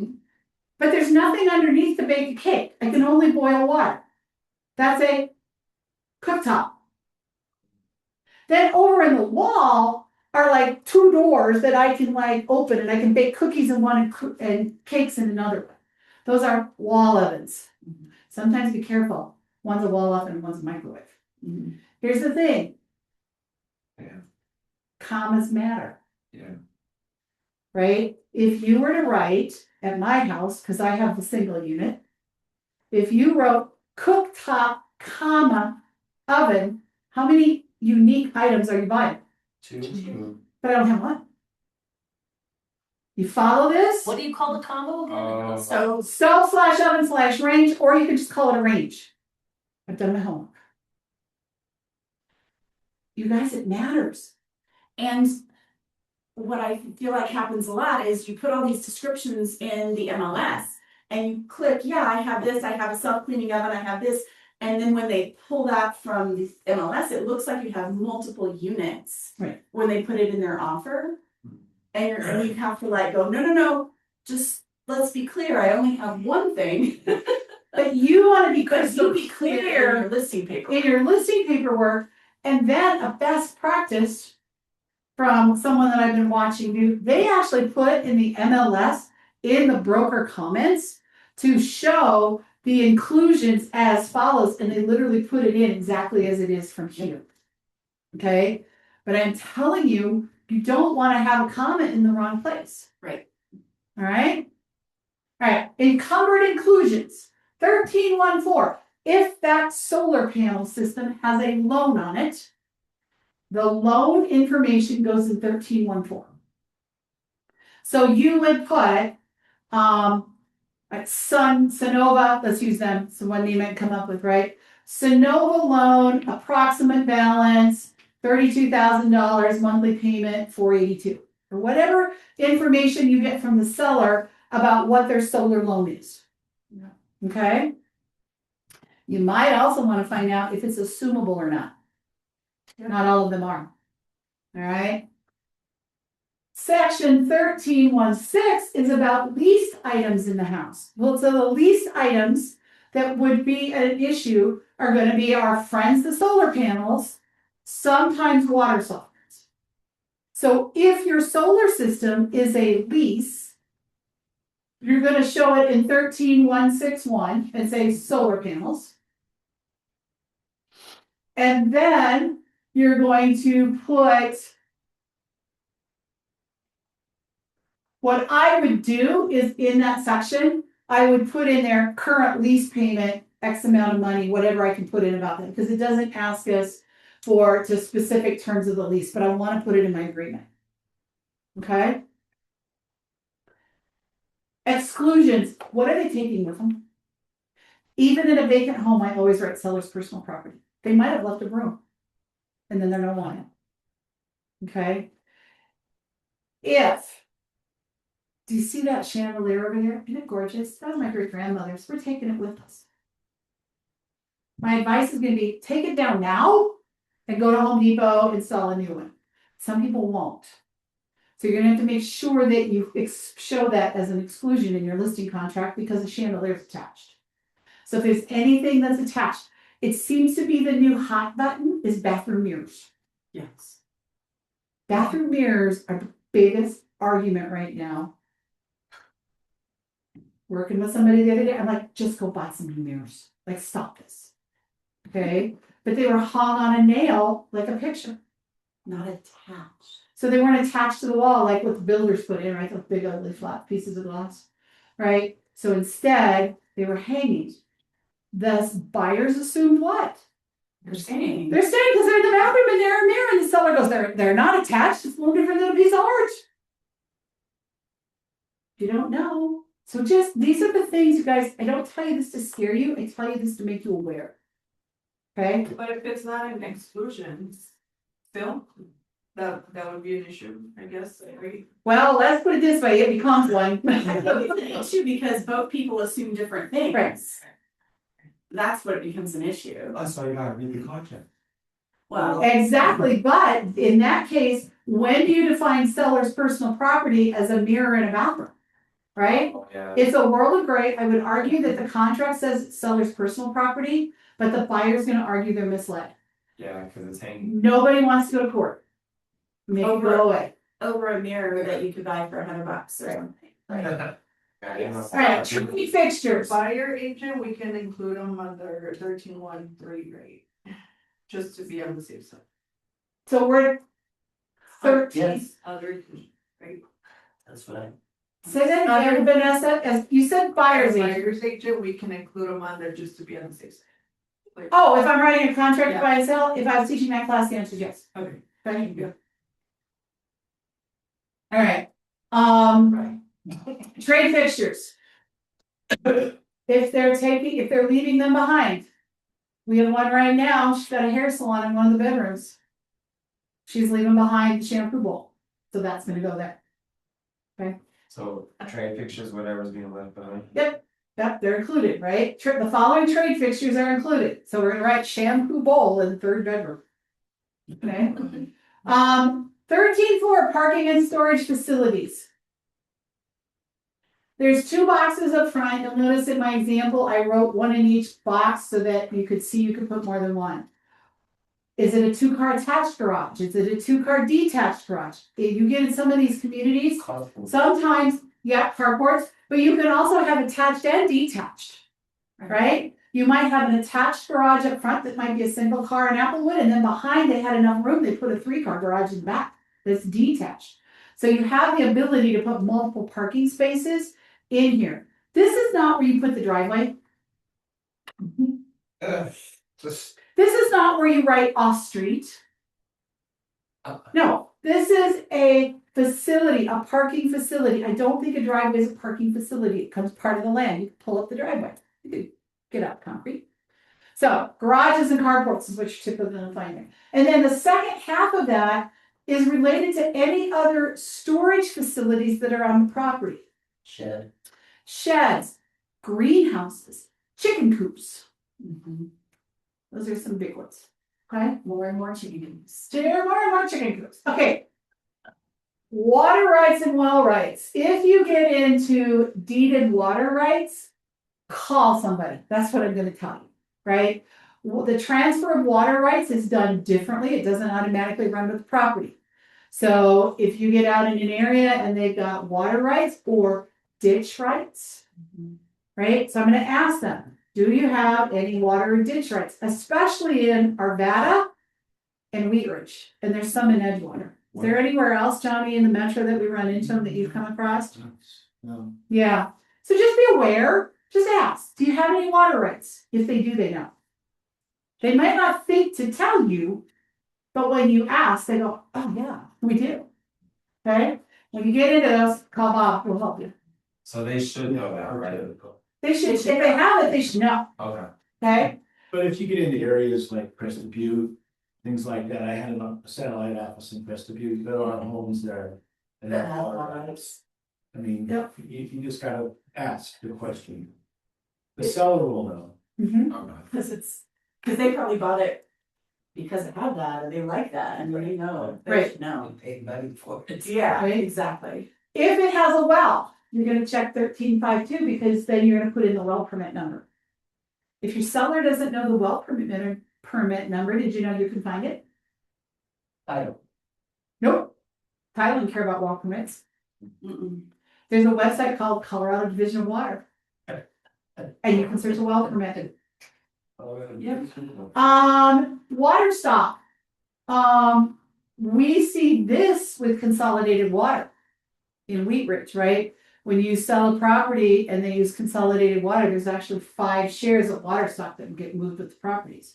So Ken, do you have water stock? So this is part of learning as you go and experience, right? It only took me one time to find out, oh, Wheat Ridge consolidated water gets shares of water stock. I didn't know that. But I know now. Right? So now when I be in that area, I'm asking. Okay? The following growing crops are included. Not too much out here. If you go out in farm country, we'll help you. All right. Title encumbrances, 14.1. Seller represents the houses in his name. That's good. Seller agrees to deliver to you documents and true copies of any leases or materials or ILCs and surveys that they may have in their possession. And those things really do become valuable. Conveyance. This is where you're going to talk, the seller and you are going to decide what kind of deed they're going to use to transfer the property. There's 3 of them that I would say are the most common. Special and general is as if any of us were going to sell our houses. Special and general. And I'm going to go back to those in a minute. The other most common one we use is a personal representative's deed when you are working with a family where the owner has passed away and they're in program. If you're using a personal representative's deed, the personal representative's deed has to be created by an attorney. So make sure your seller knows that they're going to have an attorney to help them with that. If they don't know anybody, if they're doing the probate thing on their own through the courts, the title companies all have great resources for attorneys that will just quickly do the personal representative's deed. Or you can find your own vendors, somebody who you have found that like to do that. Special and general. If I go back in time, not that long ago, 10 years ago, special warranty deed, the seller is warranting the clear title for only the time in which they own the property. It's special. A general warranty deed goes back to the beginning of time. So a lot of flippers only want to do what kind? Special. They own the property for maybe 6 to 8 weeks, right? Maybe a few months, but maybe just, right? And so that was a big deal 10 years ago. Mm-hmm. Today, and if Damien was sitting right here beside me, he would say, I don't care anymore. Because the title companies treat them the same. So the title companies insure special and general the same way. So if your seller says, I want to offer special, and a buyer wants a general, please do not let that be the deal breaker. It doesn't matter anymore. Right? I just want to make sure I understood that. All right. Monetary encumbrances. What are the liens against the property? This is where your O&E becomes your friend again. Okay, what liens do they have? And then you're going to show those liens. And I like to use the word approximately, so you can see my little template, right? It's approximately a dollar sign with a bunch of X's to a bunch of capital X's, which is the name of the lender, for what? So approximately $550,000 to Wells Fargo Mortgage for the first deed of trust. Approximately $50,000 to Belco Credit Union for a HELOC or second deed of trust. Approximately $15,000 for the IRS judgment.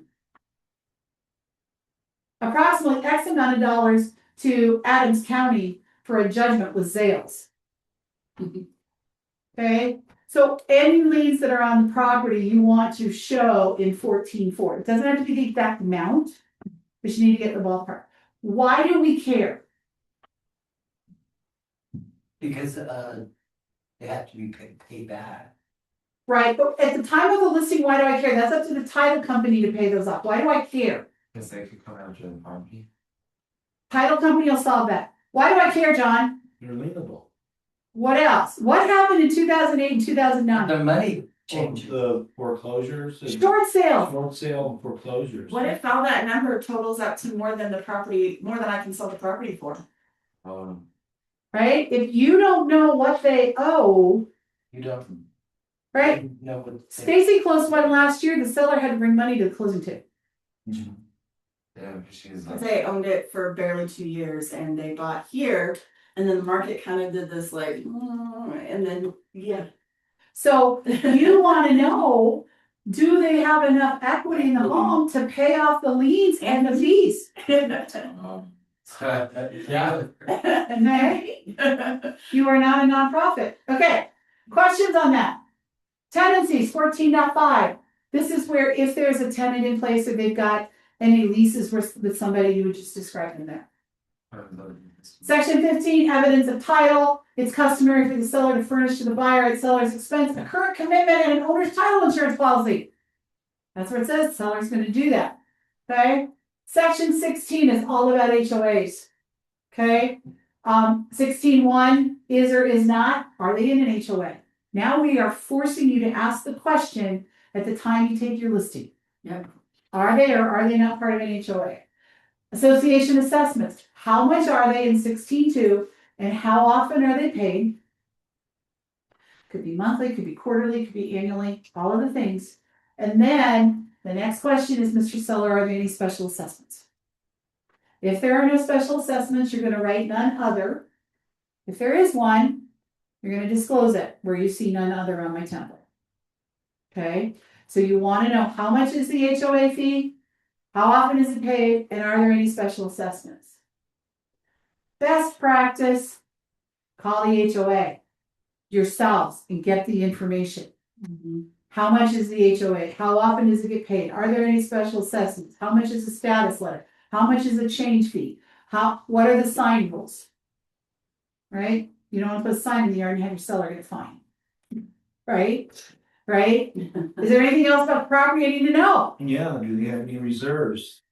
Yeah, might not ask that on a call at that point in time, but I definitely want to know enough information about those key things. For sure. Okay? And then 16.3 is where the seller acknowledges that he is going to be expected to provide association documents to the buyer. This is where I have the conversation about using the service that most of our title company friends offer for a very small fee of less than $100. $75. Let the title company pull them. Let the title company pull the documents. Then they get all of them. They don't forget Right. one. Right. Let the title company, your seller will pay $75. It's worth every penny. Yep. Plus whatever the HOA charges to get to give them to them. Right. But it's so worth it, right? I mean, Worth every penny. think about your sellers, right? They're stressed out, and what happens if they miss one document? You got a problem. You got a problem, right? And so I'm with John. Like, I don't even tell my sellers it's an option. I basically, okay, this is how it's gonna happen. This is what you're gonna do. Yeah. Let the title company pull all the HOA docs for you. It's usually $75. Yep. Plus whatever your HOA charges. Yes, Right. yep. All right. And HOAs like to make their money on resale transactions. Okay. Possession. When is the seller going to give up possession? Right? Now you'll notice that I've got all kinds of questions that I like help myself remember, right? Are we going to give them possession immediately upon closing? If so, then I'm gonna write upon delivery of deed in good funds. Does the seller need a post-closing occupancy agreement? Oh, okay. I might write in there possession. Has to be after June 15th. Right. Okay, again, this is the contract between me and the seller, not the buyer. The buyer's not involved, but this is helping me understand what their requirements are and what their expectations are. Mhm. Okay, now for some of my clients, we've actually written the word as negotiated. Meaning for the right offer, yeah, we'd love to have post-closing occupancy agreement, but for the right offer, we'll move out early.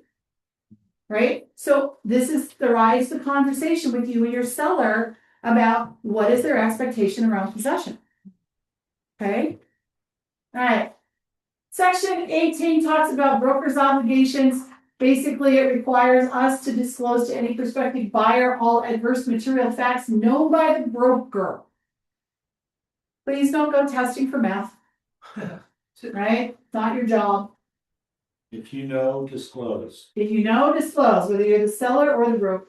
Okay? Seller's obligations in 18.2. Seller agrees or does not agree to provide a seller's property disclosure form. Now, you're going to have people like this say, I'm not going to do it, I never lived in the property. Okay, so let me talk about some of those people. The flippers.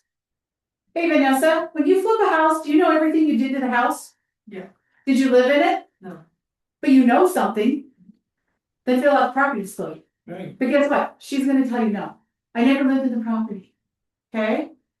Yeah, but they What? put a new hot water tank. Or Exactly. put in the furnace, just say what, tell your seller, just say what you did. Yeah. That's all, that's not a big deal, just Yep. disclose it. But this is why we're talking about this, because you're going to get pushback from these kind of people, Yes. right?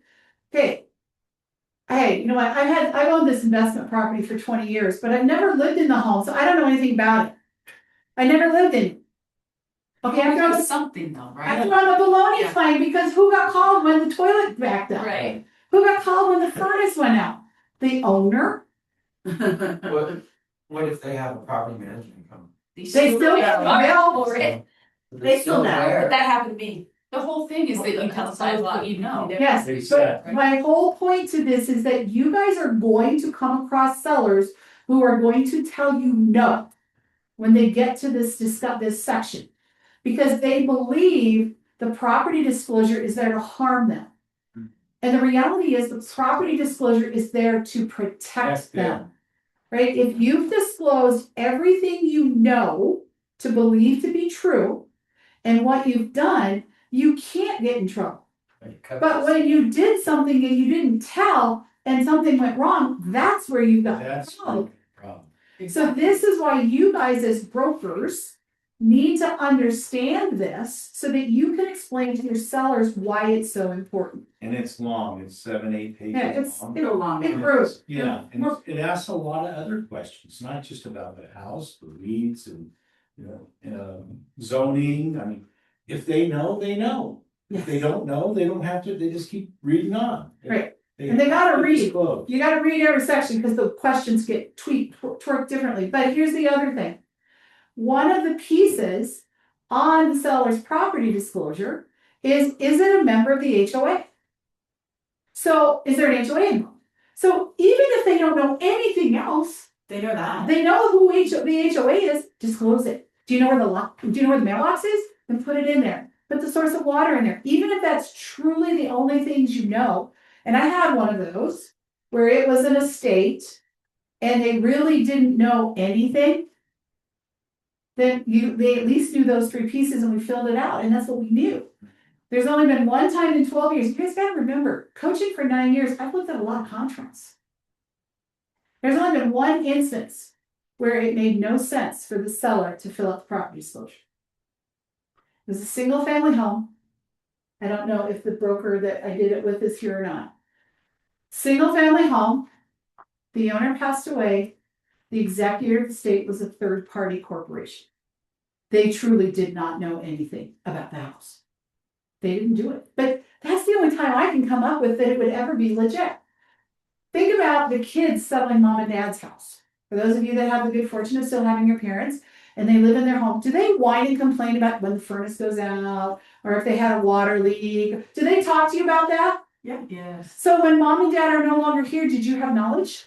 Totally. So stop telling me you didn't, And okay? if they still insist, You can't require it. I'm just going to strongly encourage. Yeah. To protect. yeah, I have filled To multiple protect them. houses and I have filled one out every time because I know it protects me as the seller. good. So I always encourage my people to. Yep, let me explain. If the house is permitted, big thing in the state of Colorado. 19. Building permit, January 1st, 1978, get that lead-based paint disclosure. Hey, Margaret. On-site alarms are required to be in the properties. Make sure that your sellers know that they need to be within 15 feet of the entrance of each bedroom. And smoke alarms also need to be there. Condition of the property. The property will be conveyed in the condition existing as of this date of today's contract. Ordinary wear and tear accepted, unless seller agrees in writing to make repairs or other work performed. So basically, they need to take care of the property so it stays in the same condition. Section 19, default right to cancel. If the broker is in default, can you get fired? Yes. If the seller is in default, how can they get fired? Yes. I like to have a little fun with this. The reality is that if the seller doesn't want to work with you anymore, just let him go. Yeah. It's just not worth it. No. Like that's out of the agent. Yeah. Like, Yeah. Right? I might not be in default in any of the terms of this contract, and if the seller calls me up and says, Margaret, we're gonna go a different direction, we're not moving as fast as we could, I'm not gonna fight him. I'm just not. It's not worth it to me. Okay, now, if the seller's in default, we might fire them. I know we've fired a seller once. Johnny, have you ever fired a seller? No, So we had a seller never had that. who, we got him to say, I'll take this much money. I don't remember what it was, call it $350. We got him offers to $375, but he wouldn't sign them because he wanted more money. Guess what? We can't make him happy. Yeah. There's a whole lot more to that story, but no time to do it. Additional rights of a brokerage firm to cancel. The brokerage firm can cancel it. Right? Bob can go and say, yeah, you know what? I drove by that listing, Margaret, and did you know you have a roof caving in? Yeah. Right? So that the firm itself can make that decision. Forfeiture of payments. This is where, in the event we're under contract with the buyer defaults, in which the default results in the earnest money being released to the seller. How is that going to be divided? You can say, paid 100% to the seller in its entirety. Or you could say, it's divided between the brokerage firm and the seller 50-50, or somewhat other agreement. Now, I am going to give you a strategy. This is not, you have to do it in your contract, because guess what? You get to pick which one of those boxes you want to choose. And Bob and I, when we're reviewing contracts, are never going to tell you did it wrong, because there isn't a wrong. But here's a strategy for you. As a listing agent, I always check 50-50. And when I'm reviewing the listing contract with the seller, I say to them, in the event we go under contract with the buyer who defaults and the earnest money, they lose it, we're going to split that 50-50. Okay? That's what I tell them. Now, do you guys think I want 50% of that earnest money? No. No. But guess what? When that deal starts to go wonky, what are they going to remember? That we're splitting it 50-50, right? Yeah. They're going to remember that conversation. But guess what? When a deal terminates, is it a happy place? No. Is it inconvenient? Yes. Has the seller already started moving? Yes. It's horrible. They now all of a sudden may have to make a mortgage payment they didn't want. This is where Margaret gets to be a hero, or you get to be a hero. Deal terminates. Okay? Seller's upset, whole 9 yards, and I say to the seller, look, I know this is really bad, and I know that this is so inconvenient to you. Remember when we talked about the earnest money, if this were to happen, you and I were going to split that 50-50? Just give it to them. I'm going to let you take the whole thing. Okay? Who just became the hero? You did. I did. If I say up front they're getting 100%, is there anything I can do to make them happy? No. Have I made them happier by giving them my half? Yeah. That I never wanted to begin with. Yes, it's in the weeds, but you would think that they would be happy seeing that you're going to give them 100%, so that way they have that peace of mind. but they don't, because when it goes bad, they're just mad. Right? And so it doesn't matter that they knew up front they were getting 100%. Well, if they think they're only gonna get 50 and now they're getting 100, they make a bad situation a little bit better. That makes sense. Right? So again, no wrong answer. I'm just giving you a tool. Cool. All right. 21, cost of services. This just states that you will not order any services for them that they have not given permission to. Okay? Section 22 means that they are going to acknowledge that there are costs associated with closing a real estate transaction and that they will have a disclosure of it. Section 23 talks about wire and other frauds that are out there, so understand and talk to them about how to protect themselves. Section 24 talks about the maintenance of the property, that they need to keep it up, they can't let it get bad while it's on the listing. Section 25 says they agree to not discriminate. Doesn't matter if they are green with purple polka dots and they came from Jupiter. We don't care. Okay. Section 26, we told them from the very beginning, this has legal and tax implications and please get legal counsel. Guess what? We just told them in 26. We're doing the same thing. Section 27 that says, in the event that we get into a dispute, Mr. Seller and you and I, we agree to go to mediation first. We are each paying our own mediation fees. We're going to split the cost of the mediator. Section 28 says that in the event mediation doesn't work and we end up in court, 28 says that the losing party pays the attorney fees for the other party. However, the seller advisory, which you are making a part of the contract to buy and sell, says that each party pays their own attorney's fees. Oh. So that's why kind of the reason why that seller advisory is so doggone important to And you. that's the first thing you do, is the seller. Yeah, before that. Yeah, if I'm going through it with a client, yeah. I know I do the definitions of working relationships, Yeah. Section 29, this is where you're going to put in additional provisions. Remember, Damien has written tons of clauses for us. You guys, I don't need all of these, right? So one of my favorite clauses to use is sellers in the process of preparing the home for market. Home will be listed in MLS when directed by seller. We take the listing today, but the house isn't ready. If somebody were to find out you have a listing agreement, you don't have the MLS within 72 hours, well, guess what? You got a problem. This clause will protect you. It's not quite as important as it used to be several years ago when realtors would put their signs in the yard for years. But it's a great one to have. And then if you are using a transaction coordinator, this is where you are going to disclose your transaction coordinator. Make sure you know which one you're using. Is that in, I'm sorry, attachments or? It's right here in additional provisions. Seller understands, in this case, Andrea Westbrook. Alright. Okay. Andrea Westbrook is an unlicensed assistant. If you guys are using Trevor Polip, you got to change unlicensed to licensed because he does have a license. So you need to disclose the TC that you're using to your client. Yes. Does that protect you from earlier in the contract where it says like licensed, unlicensed, where those boxes that you can check? Those were about who has access to the home. Oh, okay. This is about who has access to confidential information. Okay. Because remember, your TCs are seeing every piece of paper that's flying. They're seeing emails. They're seeing all of these things.